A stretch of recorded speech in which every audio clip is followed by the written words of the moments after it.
كمان ليلة ما معك شامان. أنا أخي أخبار. نشرة أخبار. نشرة أنت أخبار وأخبار هامة جدا. أنت مذيع في قناة مزنبولية. أيوة. يلا خذ. مضي في قناة هلوس وجن. اسمهم قناة هلوس وجن. هات يا أهل وسجن روح. أعزائنا المتابعين وأعزائنا المشاهدين، السلام عليكم ورحمة الله وبركاته. ننقل إليكم هذه الأخبار الهامة من قناة هلوس وجن نستهلها بسم الله الرحمن الرحيم.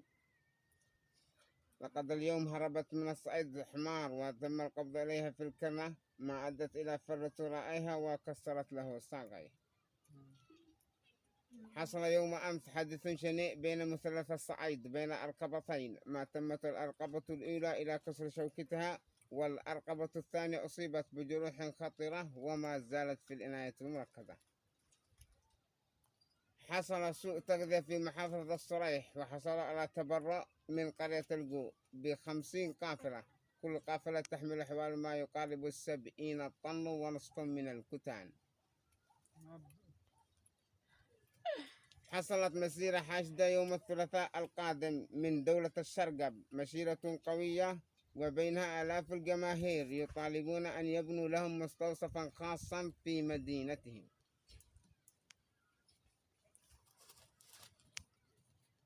ويوم الخميس القادم حصلت معركة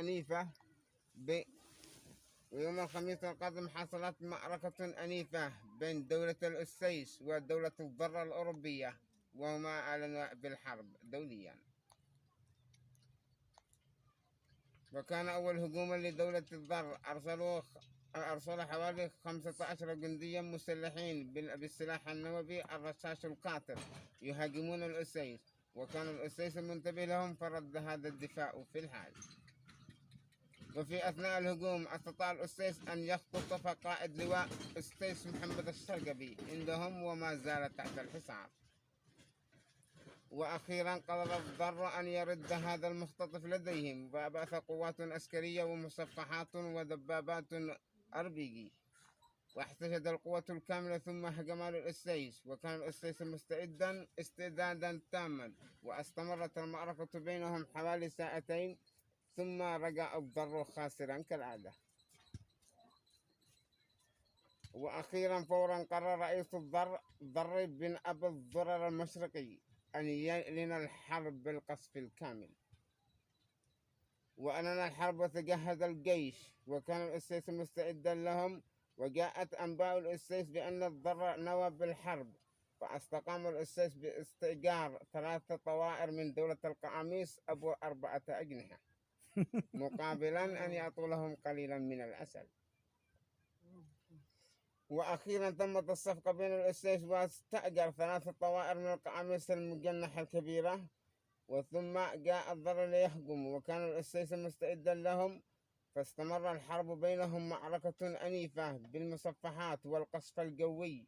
استمرت المعركة بينهم حوالي ساعة ونصف، وبعد ذلك تم اسحاب الضر من ساحة الميدان إلى دولة الجراد. ختم هلا. وننقل إليكم هذه الأخبار الأخير.